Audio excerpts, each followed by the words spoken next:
Welcome to സിമീസ് ആന kitchen. എല്ലാവർക്കും സുഖം തന്നെയല്ലേ? ഇവിടെ ഞങ്ങളും സുഖമായിട്ടൊക്കെ ഇരിക്കുന്നു കേട്ടോ. ഓണമൊക്കെ വരാറായല്ലോ, അപ്പോൾ നമുക്ക് സദ്യ ഐറ്റംസൊക്കെ ഉണ്ടാക്കി തുടങ്ങാം. അപ്പോൾ ഫസ്റ്റ് തന്നെ നമുക്ക് ഒരു മധുരം കൊണ്ട് തന്നെ നമുക്ക് തുടങ്ങാം അല്ലേ. അപ്പോൾ സദ്യക്കൊക്കെ ഉണ്ടാക്കുന്ന പാലട പായസം തന്നെയാണ് ഞാനിന്ന് ഉണ്ടാക്കാൻ പോണത്. അപ്പോൾ അതൊന്ന് ഉണ്ടാക്കി നോക്കിയാലോ. അപ്പോൾ എളുപ്പ രീതിയിലാണ് ഞാൻ ഈ പാലട പായസം ഉണ്ടാക്കുന്നത് കാണിക്കുന്നത് കേട്ടോ. അപ്പോൾ ഇതെങ്ങനെയാണ് ഉണ്ടാക്കുന്നത് നോക്കാം.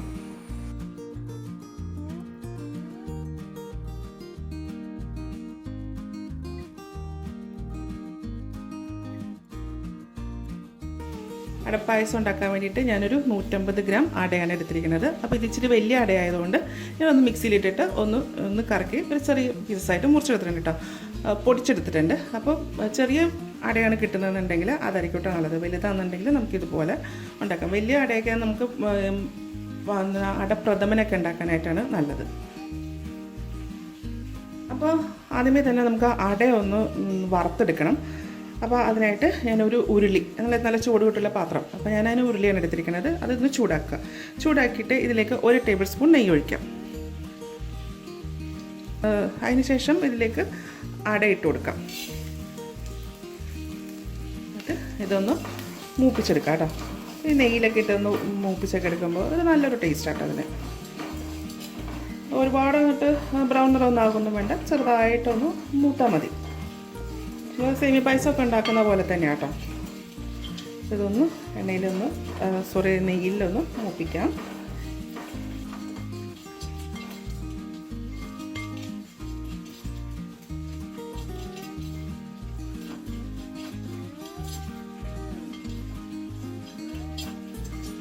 ഇനി ഇതിലേക്ക് നമുക്ക് പാലൊഴിക്കാം. അപ്പോൾ ഞാനിതിൽ എടുത്തിരിക്കുന്നത് 1 ലിറ്റർ പാലാണ്. അപ്പോൾ നല്ല ഫുൾ ഫാറ്റ് ആയിട്ടുള്ള പാല്, നല്ല കട്ടിയുള്ള പാല്.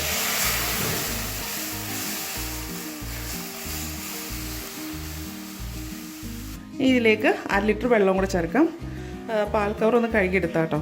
അങ്ങനെ ഒരു 1/2 ലിറ്റർ ഉണ്ട്, അത് ഇതിലേക്ക് ഒഴിക്കാം. അപ്പോൾ നല്ല കട്ടിയുള്ള പാലല്ലേ, അപ്പോൾ കുറച്ചും കൂടെ ഒന്ന് വെള്ളം ഒഴിച്ചാലും കുഴപ്പമൊന്നുമില്ല. ഇനി ഇത് സ്റ്റൗ ഓൺ ആക്കിയിട്ട് ഈ പാലൊന്ന് തിളപ്പിക്കാം. അപ്പോൾ ഈ പാല് ചെറുതായിട്ടൊന്ന് തിളച്ച് തുടങ്ങിയിട്ടുണ്ട് കേട്ടോ. അത് ഇതുപോലെ കണ്ടോ, ബബിൾസൊക്കെ വന്ന് തുടങ്ങി. ഇനി നമുക്കൊന്ന് ഇളക്കാം കേട്ടോ.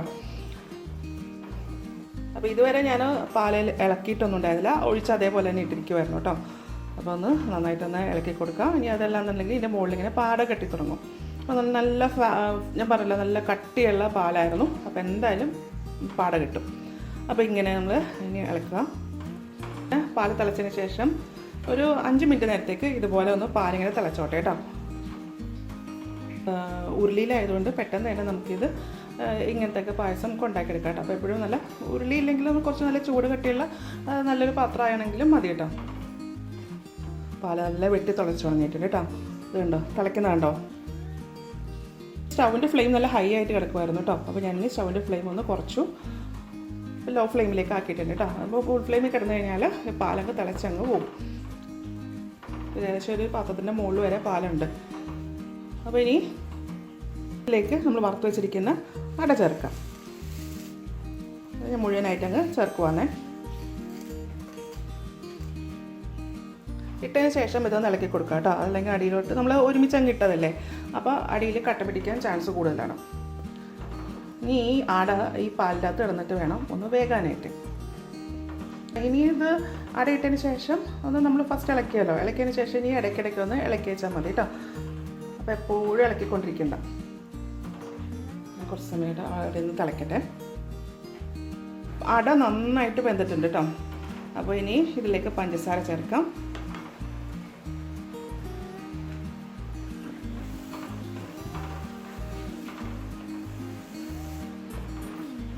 ഇതിലേക്ക് ഞാൻ 1 കപ്പ് പഞ്ചസാര കേട്ടോ ചേർത്തിരിക്കുന്നത്. 250 ml 1 കപ്പ് പഞ്ചസാര ഇട്ടതിന് ശേഷം ഇതൊന്ന് ഇളക്കുക. നമുക്ക് മധുരം വേണമെന്നുണ്ടെങ്കിൽ വീണ്ടും ചേർക്കാം കേട്ടോ. 1/4 കപ്പ് പഞ്ചസാര കൂടി ചേർക്കുന്നുണ്ട്. അപ്പോൾ മധുരം എത്ര വേണമെന്ന് വെച്ചാൽ അതനുസരിച്ചിട്ട് ചേർത്തോളൂ കേട്ടോ. അപ്പോൾ ഇപ്പോൾ ഇതിലേക്ക് ഞാനൊരു 1/4 കപ്പ് പഞ്ചസാര കേട്ടോ ചേർത്തേക്കുന്നത്. പഞ്ചസാര ചേർത്ത് കഴിഞ്ഞാൽ ഇത് കുറച്ചും കൂടെ ഒന്ന് ലൂസാവും കേട്ടോ. അപ്പോൾ ഇനി ഇതൊന്നും കൂടെ ഒന്ന് തിക്കാകണം. അട വെന്തതിന് ശേഷം വേണം പഞ്ചസാര ചേർക്കാനായിട്ട്. അതല്ലാന്നുണ്ടെങ്കിൽ ഇത് അട വേഗത്തില്ല.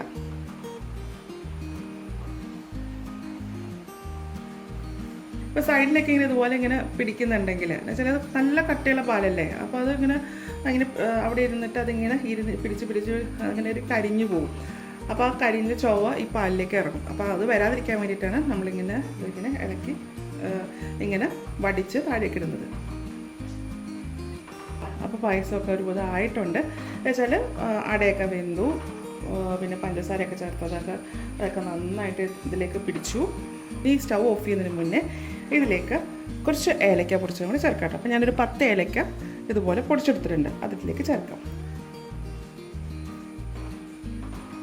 ഏലക്ക ചേർത്തതിന് ശേഷം ഒരുപാട് തിളപ്പിക്കേണ്ട, വെച്ചാൽ അതിൻ്റെ ആ ഒരു ഫ്ലേവർ തിളയ്ക്കുമ്പോഴത്തേക്ക് അങ്ങ് പോകും. ഇനി ഇതിലേക്ക് കുറച്ച് ഞാൻ കശുവണ്ടി, മുന്തിരി, കുറച്ച് നെയ്യിൽ വെച്ചാൽ 1 ടേബിൾ സ്പൂൺ നെയ്യിൽ കുറച്ച് കശുവണ്ടി, മുന്തിരി, അതിനൊന്നും പ്രത്യേകിച്ച് അളവൊന്നുമില്ല കേട്ടോ, നിങ്ങളുടെ ഇഷ്ടാനുസരിച്ച് എത്ര വെച്ച് ചേർത്തോളൂ, അത് കിടക്കുന്നത് നല്ലതാണ്. അപ്പോൾ അത് ഇതുപോലെ ഇങ്ങനെ വറുത്തെടുത്തതാണ് നെയ്യിൻ്റെ അകത്ത്, അത് ഇതിലേക്ക് ചേർക്കാം. അത് ചേർത്തതിന് ശേഷം സ്റ്റൗ അങ്ങോട്ട് ഓഫ് ചെയ്തോളൂ കേട്ടോ, തിളയ്ക്കണ്ട.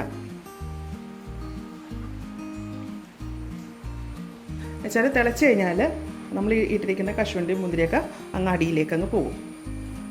അപ്പോൾ കണ്ടോ, നമ്മൾ തിളയ്ക്കുന്നതിന് അത് ഇട്ടതിന് ശേഷം തിളയ്ക്കാഞ്ഞ കൊണ്ടാണ് അതിങ്ങനെ മുകളിൽ കിടക്കണത്. ഇനി ഇത് ഇപ്പം തന്നെ നല്ല തിക്കാണ്, ഇത് ചൂടായി, ഇതിപ്പോൾ നല്ല പാത്രത്തിൻ്റെ നല്ല ചൂടുണ്ട്. അപ്പോൾ ആ ചൂടിലിരുന്നിട്ട് ഇത് ഒന്നും കൂടെ ഒന്ന് തിക്കാവും. അപ്പോഴാണ് ഇതിൻ്റെ ടേസ്റ്റ് കേട്ടോ, ഒരു 1.5 ടേസ്റ്റ് ആട്ടോ ഈ പായസത്തിന്. ഇതൊന്ന് ആറിയതിന് ശേഷം ഞാനൊരു പാത്രത്തിലേക്ക് മാറ്റി കാണിച്ചു തരാം. ഇപ്പോൾ ഞാനൊരു പാത്രത്തിലേക്ക് മാറ്റിയിട്ടുണ്ട്. ഇത് തണുത്തതിന് ശേഷം ഈ ഒരു ടെക്സ്ചർ കേട്ടോ, നല്ല ക്രീമി ആയിട്ടുള്ളൊരു ടെക്സ്ചർ. അമ്പലത്തിന് നമുക്ക് സദ്യക്കൊക്കെ കിട്ടത്തില്ലേ, അതേപോലത്തെ ഒരു പായസത്തിൻ്റെ ടേസ്റ്റാണ് കേട്ടോ ഇതിനും. നിങ്ങളൊന്ന് ഉണ്ടാക്കി നോക്കൂട്ടോ ഇതുപോലെ. എന്നിട്ട് ഇതിൻ്റെ അഭിപ്രായം എൻ്റെ കമൻറ്റ് ബോക്സിൽ എന്തായാലും ചേർക്കണം കേട്ടോ. അപ്പോൾ ഇതുപോലെ ഒന്ന് ഉണ്ടാക്കി നോക്കിയിട്ട് ഇതിൻ്റെ അഭിപ്രായം എൻ്റെ കമൻറ്റ് ബോക്സിൽ ഇടുക. എൻ്റെ ചാനൽ ആദ്യമായിട്ടാണ് കാണുന്നതെങ്കിൽ സബ്സ്ക്രൈബ് ചെയ്യുക, വീഡിയോ ഇഷ്ടമായെന്നുണ്ടെങ്കിൽ ലൈക്ക് ചെയ്യുക, ഷെയർ ചെയ്യുക. അപ്പോൾ ഇനി അടുത്ത ദിവസം അടുത്ത റെസിപ്പിയുമായി കാണാം. Thank you.